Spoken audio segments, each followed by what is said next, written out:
So I'm going to talk a little bit about revascularizing osteal LAD CTOs and specifically some of the challenges that may be associated with it. So Dr. Reddy did a fantastic job kind of recapitulating a lot of what I'm about to talk about, but there are going to be some images that I think are worth seeing. So this is a case of a 56-year-old male with the classical cardiac risk factors, including diabetes, had a prior intervention to his circumflex more than 4 years ago, developed CCS3 angina, which failed to improve despite uptitration of guideline-directed medical therapy. Underwent a nuclear stress test. It was not a PET, but it demonstrated severe anterior wall ischemia, and he was referred for diagnostic angiography, where he was found to have an osteal LAD CTO. Now, there was a conversation regarding CABG versus CTO PCI, and the patient ultimately opted for CTO PCI, and if that failed, then to consider CABG at that time. So dual angiography was performed, and you can see that there's basically a stumpless LAD CTO. And I think Dr. Reddy highlighted some of the potential ways to cross the CTO. So when you have an ambiguous proximal cap, there's some challenges. However, you can use all 4 crossing pathways to recanalize the CTO. So you can use antegrade wire escalation as long as you can find where the proximal cap is and then try to puncture it. That's going to require IVUS guidance. Once you get through, you could potentially get subintimal and then use ADR, and you're going to use either the Stingray or a wire-based strategy to re-enter.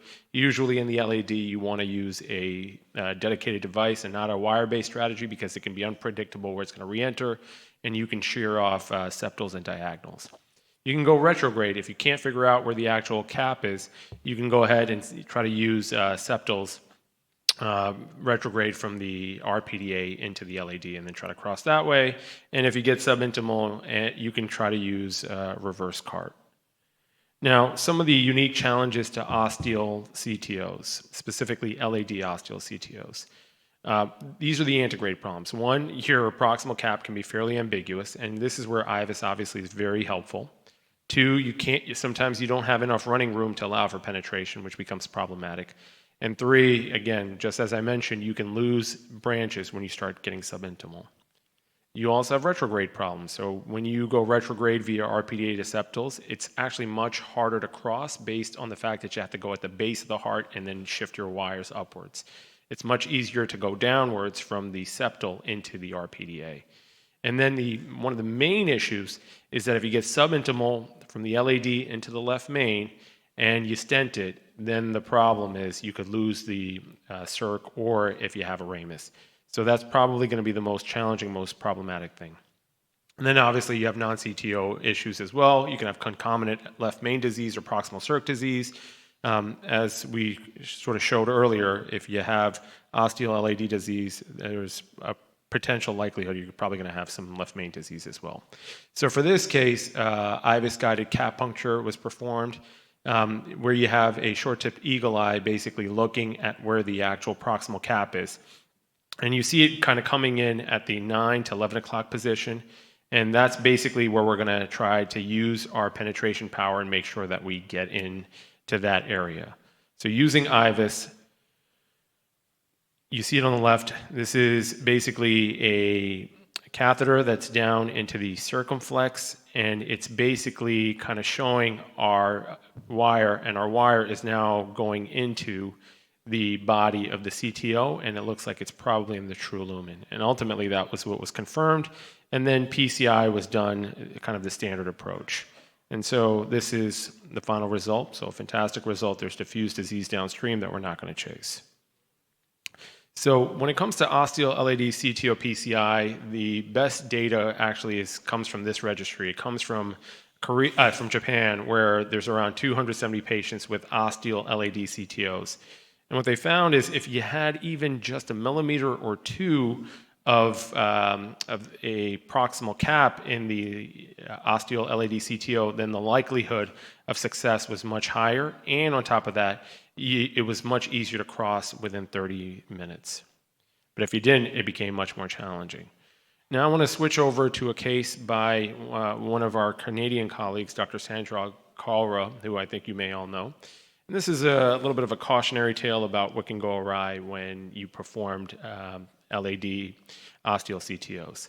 So Sanjog had tried to cross this CTO, and again, there's an osteal LAD CTO that you see from the dual angiography, and tried to use IVUS-guided cap puncture, but unfortunately wasn't able to even get going. It wasn't able to get into the subintimal space using the cap puncture, and so ultimately decided to go retrograde. Okay, so again, tried several times.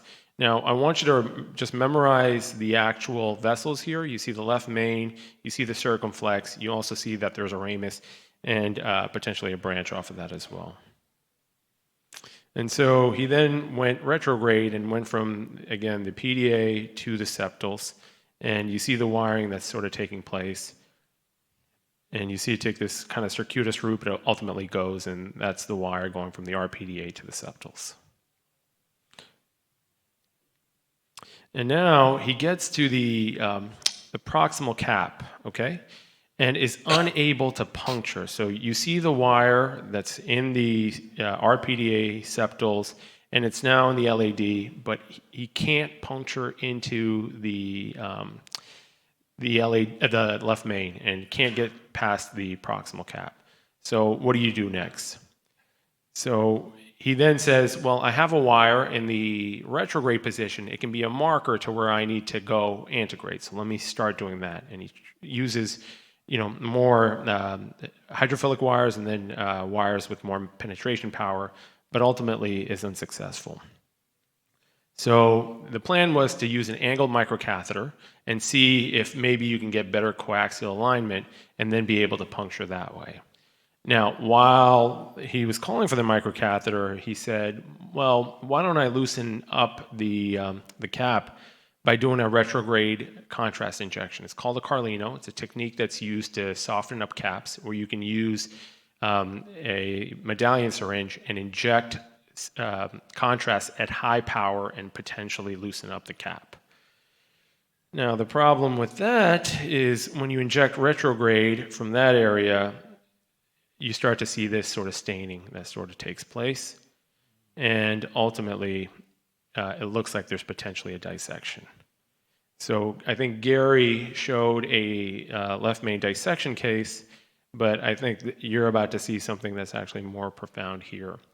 And so the patient becomes unstable fairly quickly, but fortunately there's a safety wire down into the circumflex. So that safety wire basically allows us to quickly stent anything and tack up the flap. So there's multivessel dissection. You don't see the ramus filling anymore. You don't see that other branch off the ramus, nor do you see the circumflex filling. And so quickly emergency stenting is taking place. And once that's secured and the patient's hemodynamically stable, IVUS is performed. So you're going to see the IVUS as it's pulling back. And you're likely going to see, not likely, you definitively are going to see the mother of all hematomas that you see right there.